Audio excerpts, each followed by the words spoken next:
পদযাত্রা ছিল। তাদের প্রথম সমাবেশ আজকে বিপ্লবীগণ থেকে শুরু হয়। শেষ করার পরে স্টেজে তারা যখন নেমে যাচ্ছিল, নামার একটু আগেই একটা আপু আসে, যে আপুটার হাজব্যান্ড হচ্ছে আরব আমিরাতে একজন জুলাই যোদ্ধা হিসেবে যাবজ্জীবন কারাদণ্ডে শাস্তিপ্রাপ্ত। উনি একজন প্রবাসী। আপুর নাম তানিয়া আপু আমাকে এই ঘটনা আমাকে সহ সুলতানা শারমিন আপুকেই বলে। এরপর উনি রিকোয়েস্ট করে নাহিদ ভাইয়ের সাথে 1 মিনিট একটু কথা বলতে চাই। যখন নাহিদ ভাই নেমে যাচ্ছিল তখন একটু ধাক্কাধাক্কি শুরু হয়। ওই সময় মেয়েদের গায়ে পড়ার কারণে আমি ওই জায়গায় দাঁড়িয়েছিলাম। আমি চেষ্টা করেছি যে ধাক্কাধাক্কিগুলো যেন মেয়েদের গায়ে পর্যন্ত না আসে, এটার জন্য আমি চেষ্টা করছিলাম। তখন কয়েকজন আমাকে জিজ্ঞেস করে আমি কে। এখন এর মধ্যে কয়েকজনকে আমি চিনতাম এবং ওনারা আমাকে চিনত। এই জন্য আমি বলি আপনারা কি জানেন না আমি কে। তারপর একজন আমাকে তুই টাকারি শুরু করে। যখন সে আমাকে তুই সম্বোধন করে, ওই অবস্থায় আমি তাকে হাত ধরি। আমি তাকে জিজ্ঞেস করি আপনি কে, আপনি আমাকে এই অবস্থায় এভাবে কোয়েশ্চেন করতেছেন কেন।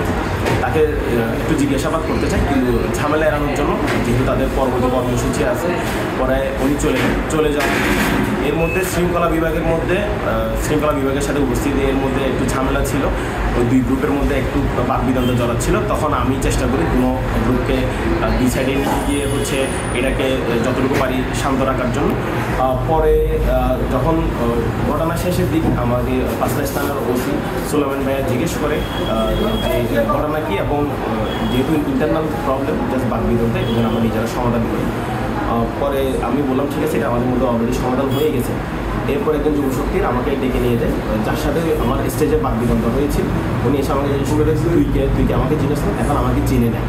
এটা বলছে। আমি বলি না ভাই, আমি আপনাকে চিনি না, সবাইকে চিনে না। এটা বলার সাথে সাথে যুবশক্তির পরিচয়, এটা যুবশক্তির মিছিলগুলোতে অ্যাটেন্ড করে। এর মধ্যে একজন আমার কলার ধরে হচ্ছে আমাকে ধাক্কাতে থাকে।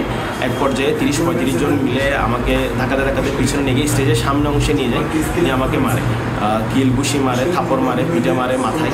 সাথে পাশে একজন আমার সহকর্মী ছিল এবং আমার ছোটো ভাই, তারপর ওটা সবাই মিলে মারধর করে।